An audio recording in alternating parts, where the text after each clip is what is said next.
por la masacre de Margarita Belén, ocurrida en diciembre de 1976, con el resultado de 22 muertes por fusilamiento.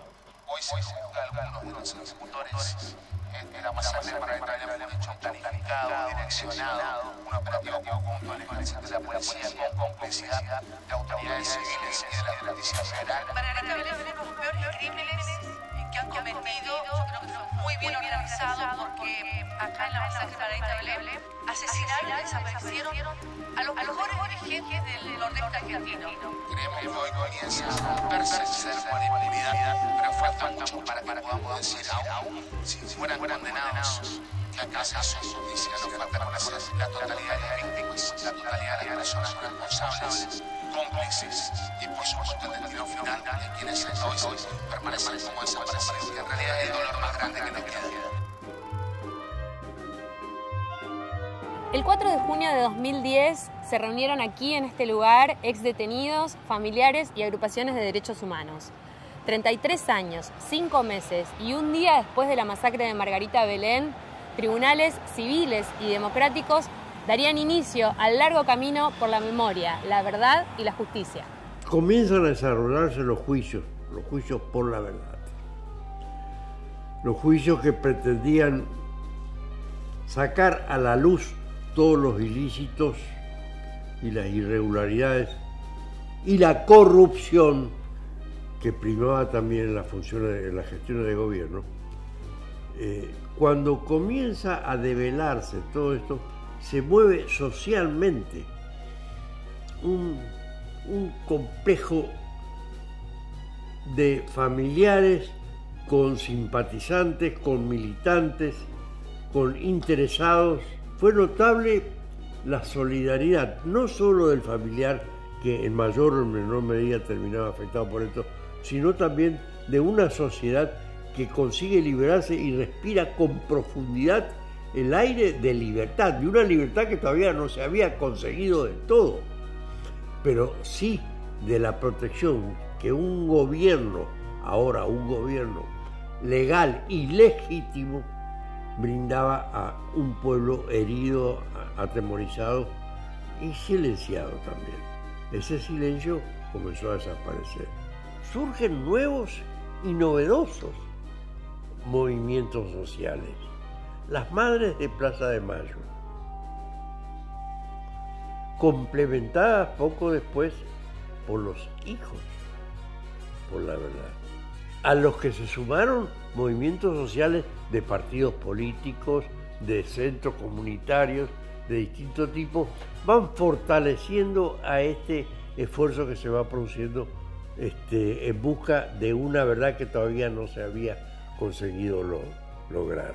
Es dable destacar la importancia que tuvieron estos nuevos movimientos que originalmente habían sido creados como respuesta a una represión que no tenía razón de ser para ser aceptada por la sociedad. Se buscaba la verdad, se buscaba también. Y fíjense ustedes, se habla de 30.000 desaparecidos. No hubo una sola réplica violenta entre quienes fueron afectados. La sociedad misma nuestra quedó sangrada y no hubo el menor revanchismo en los afectados. Se buscó la ley, se usó la ley, se usó el derecho y la respuesta se fue produciendo. En este momento podemos sentirnos orgullosos de la serenidad que tuvo el pueblo argentino al no contestar violentamente a esta agresión. Con la vuelta a la democracia y la voluntad política del presidente Raúl Alfonsín, se creó la Comisión Nacional sobre la Desaparición de Personas, la CONADEP. El objetivo de la CONADEP era esclarecer los hechos represivos de la dictadura militar a partir de los testimonios de sobrevivientes y familiares de detenidos desaparecidos. Este documento, titulado Nunca Más, permitió que toda la sociedad conociera lo que había ocurrido en los centros clandestinos de detención. El aporte más importante fue visibilizar la magnitud de la represión. A partir de esta investigación quedó claro que hubo una violación sistemática de los derechos humanos por parte del Estado. Esto abrió la puerta para la acción del Poder Judicial, y así, en 1985, comenzó el juicio contra 9 integrantes de las Fuerzas Armadas. Vinieron 2 actos trascendentes para obstaculizar un proceso de justicia, que fue, primero, la obediencia debida en el gobierno de Alfonsín, y posteriormente fue el punto final en el gobierno de Menem. Los dos, de alguna manera, representaban un obstáculo para continuar enjuiciando a los demás responsables, jefes de las 3 fuerzas y de las fuerzas provinciales, y una inclusive pretendió ponerle un límite como para poder enjuiciar nada más que hasta cierta categoría, ¿no? De cualquier manera, ese combo de situación, de presiones que hicieron los militares, lograron que el Poder Administrativo, que el Poder Ejecutivo Nacional pueda dictar 2 normas que obstaculicen por completo la investigación y la justicia de los crímenes de lesa humanidad. Y a partir de un fallo que nace o que dicta la Comisión Interamericana de Derechos Humanos respecto al derecho de las víctimas y de sus familiares de poder conocer la verdad de lo ocurrido en el terrorismo de Estado, se comenzaron a hacer los juicios por la verdad. Escenas de juicios con todas las características legales de un juicio, pero sin la posibilidad de imputar personas.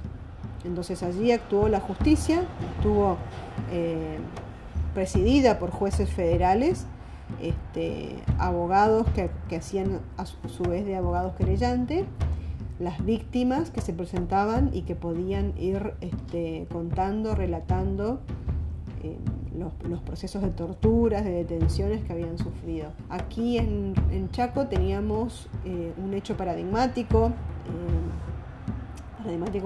por la trascendencia que tuvo, que fue la masacre de Margarita Belén, una simulación de intento de fuga donde son trasladados presos a una cárcel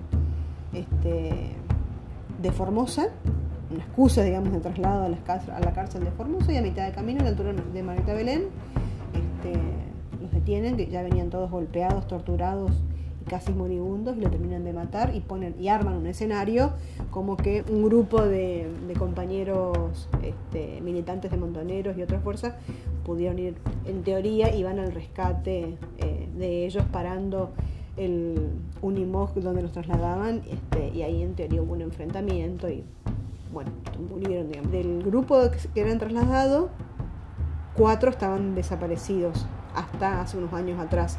Después de esos 4 se pudo encontrar uno de los cuerpos, ¿no?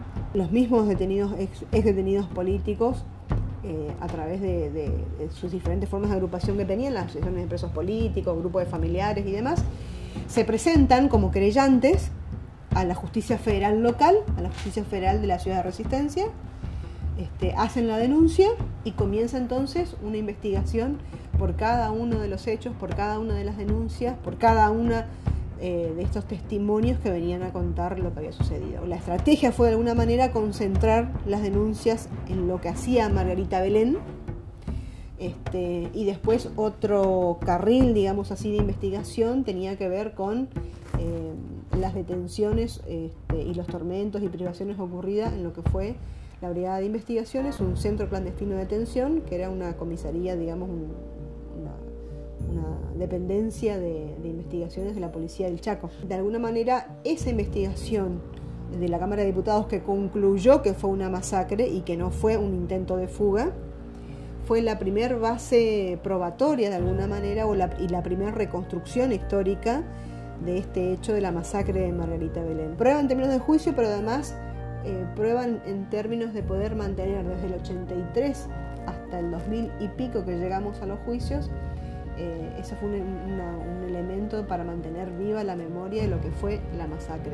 Los testimonios permanentes cada 13 de diciembre en Margarita Belén, los homenajes que todos los detenidos desaparecidos, sus familiares y militantes sociales y políticos vamos y hacemos la conmemoración, el homenaje, el recordatorio a los compañeros que fueron abatidos, desaparecidos en Margarita Belén, ¿no? Aquí hay que hacer un paréntesis y hay que recordar al compañero Mario Federico Bosch, ¿sí?, que fue el que en ese periodo oscuro de recolección de pruebas, de planteos jurídicos tendiente a parar esto que se venía, fue el que estuvo presente, acompañado obviamente por las víctimas. Se constituyó como querellante y comenzó la investigación, instó los juicios de él. De alguna manera, alrededor de él se pudo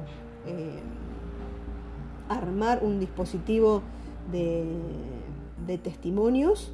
Fue el que llevó esa etapa previa al juicio a un punto exitoso de lograr que todos estos hechos que se investigaban sean elevados a juicio oral y público, que es la etapa máxima del proceso penal.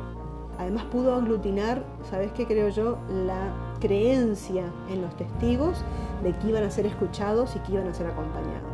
Mario creo que tenía esa capacidad, esa empatía humana, que mezclada con su saber, mezclada con su capacidad intelectual y su formación, hizo realmente un estupendo, un genial trabajo inicial para que hoy las causas puedan continuar en sus investigaciones.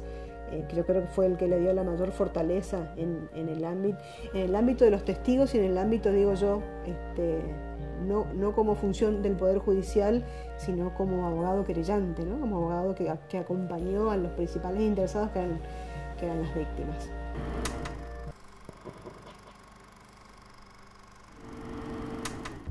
En Chaco también se hizo un informe sobre violaciones a los derechos humanos. Estuvo a cargo de la Cámara de Diputados y se hizo público en el año 1985. Comenzaba a conocerse la verdadera cronología de la masacre de Margarita Belén. Presenté algunas pruebas para el análisis de este ilícito. La sentencia que dicta la Cámara Federal, precisamente uno de los fundamentos, de los basamentos en que se apoya para condenar, fue el ilícito de Margarita Belén.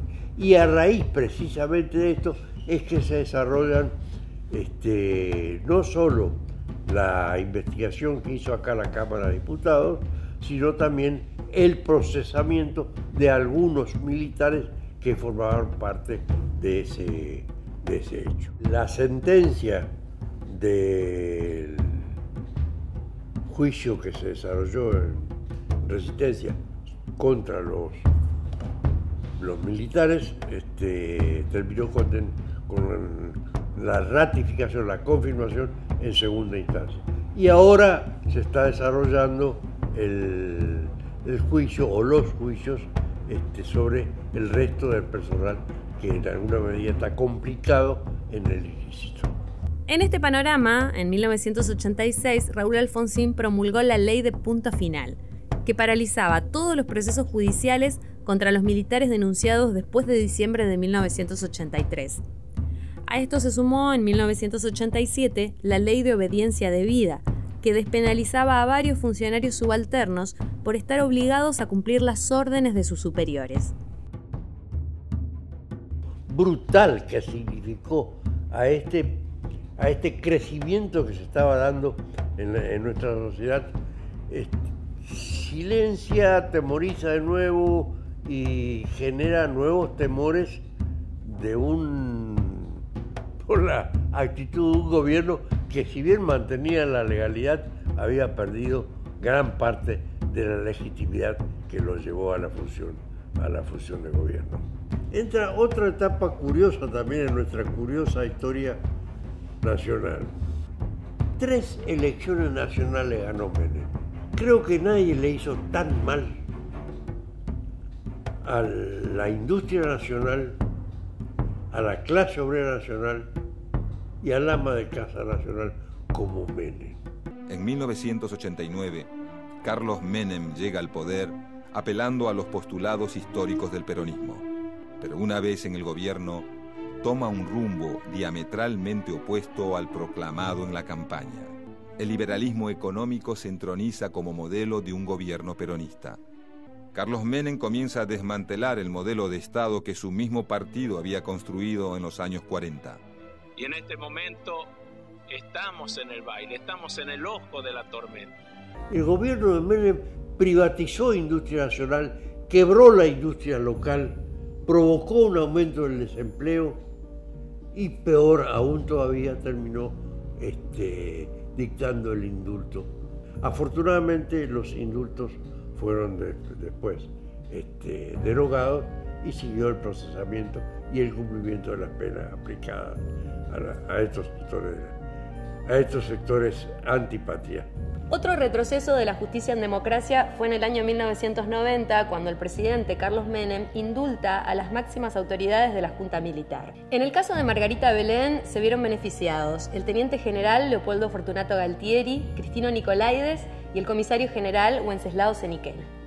Con la excusa de la pacificación nacional y de la necesidad de cerrar heridas del pasado, Menem echa por tierra uno de los logros jurídicos más importantes de la democracia. 5 años después de los juicios a las juntas, todos los condenados recuperan la libertad.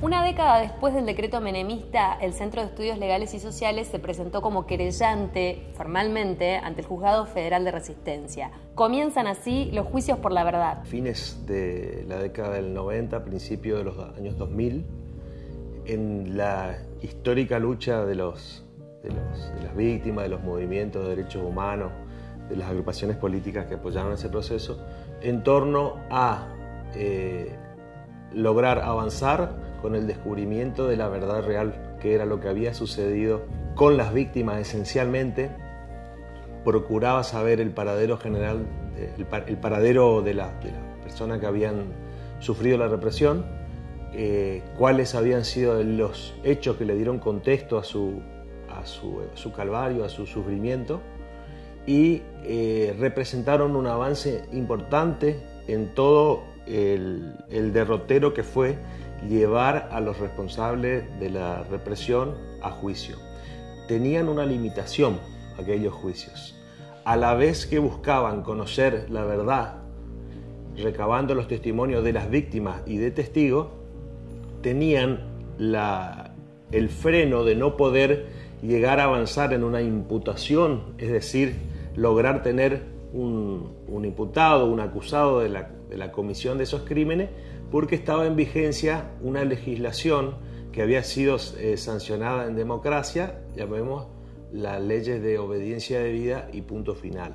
Recién se pudo superar esa etapa y avanzar en la imputación hacia los responsables de estos crímenes contra la humanidad con la derogación de las leyes de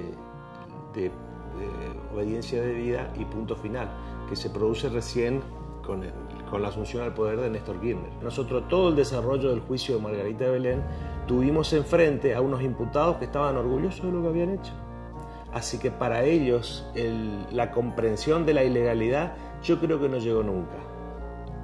Lo que sí puedo decirte es que sí, hacia la sociedad, hacia el pueblo, sí se produjo un desarrollo importante en la comprensión de estos hechos que nosotros recordemos de atrás hacia adelante.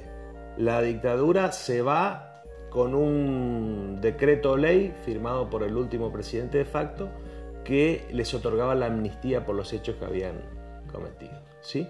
Comienza la democracia con un impulso fuerte por parte del gobierno de Alfonsín de llevar adelante el juicio a las juntas, ¿sí? Fue un momento de efervescencia, la sociedad iba camino a descubrir lo que había sucedido hasta que se produce un corte de ese impulso con las leyes de obediencia debida primero, de punto final después. Durante todo el periodo de la década de los 90 hubo un aplazamiento de lo que es la posibilidad de llegar a la verdad con estos hechos y por lo tanto la conciencia, a mi juicio, ¿no? La conciencia de la sociedad también decayó en ese momento. Cuando se logran hacer estos juicios por la verdad que estábamos hablando recién, en el marco también de todo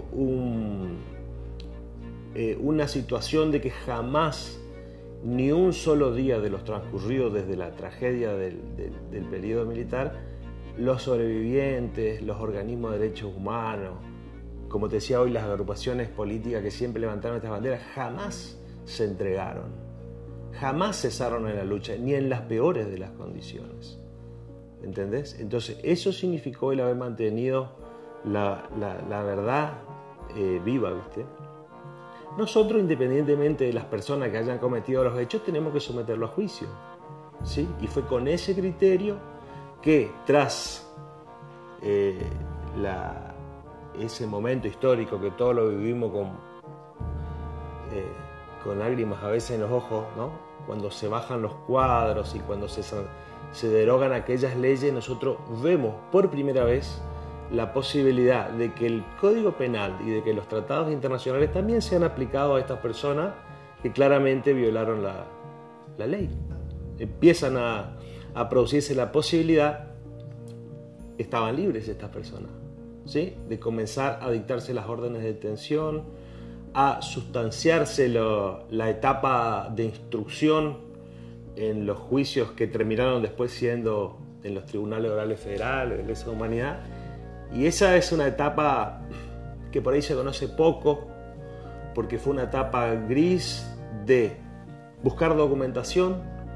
¿Qué documentación ibas a tener si toda la documentación estaba en manos de los que cometieron los crímenes? Buscar a los testigos, los que habían sobrevivido, los que estaban en condiciones de declarar, porque yo te quiero ver haber pasado por ese sufrimiento infinito que han tenido las personas y tener fuerza anímica suficiente para querer hablarlo.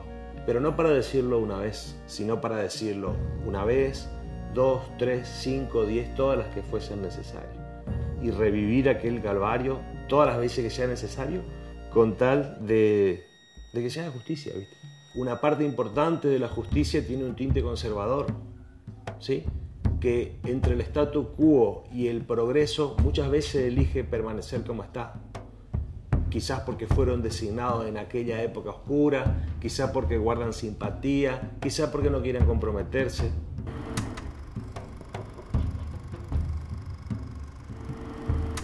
En 2003, con el apoyo de Néstor Kirchner, el Congreso de la Nación declaró inconstitucionales las leyes de punto final y obediencia debida. El país reconocía legalmente que los delitos de desaparición de personas y apropiación indebida de menores son delitos de lesa humanidad y por lo tanto no prescriben. Entre 2003 y 2010 hubo trabas y contratiempos. Un fallo polémico de la Cámara Federal liberó a 10 militares vinculados a la causa en 2003. 2 años después, el juez vuelve a ordenar sus detenciones y antes de que se inicie el juicio mueren 3 de los principales acusados: el coronel Jorge Larrategui, el ex juez Flores Leyes y el ex agente de la CIDE Alberto Baluzzi.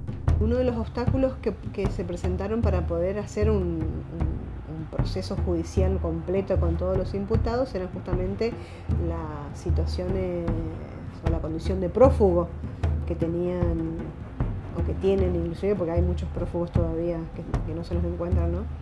Y dentro de los imputados de Margarita Belén estaba Norberto Toso, parte del ejército, de las fuerzas del ejército.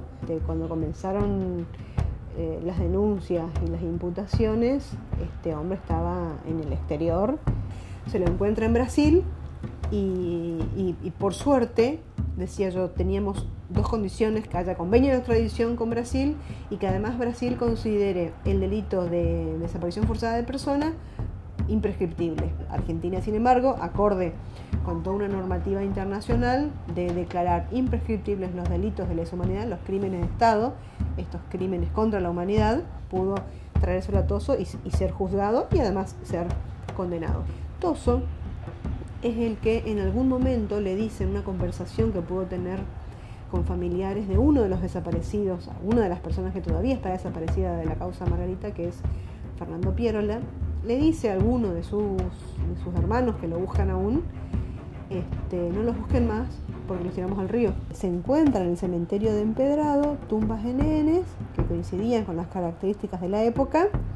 Se pueden exhumar el cuerpo, los huesos de estos restos y da como la identificación da compatible con la familia Pereira. Un par de años antes se había encontrado otro desaparecido de otro lugar de Corrientes, Rómulo Artieda, con lo cual se hizo como creíble, digamos, o como posible, ¿no?, esta idea de que lo hayan tirado al río a los desaparecidos de Margarita Belén, y hayan ido a parar los cuerpos a Empedrado y fueron rescatados, porque los cuerpos estos que fueron rescatados por los testimonios de la época plantean de que veían cuerpos de tales características en el río, los pescadores lo levantaban y se los llevaban o a la prefectura o a la policía, y ellos después hacían el proceso de entrega o de enterramiento.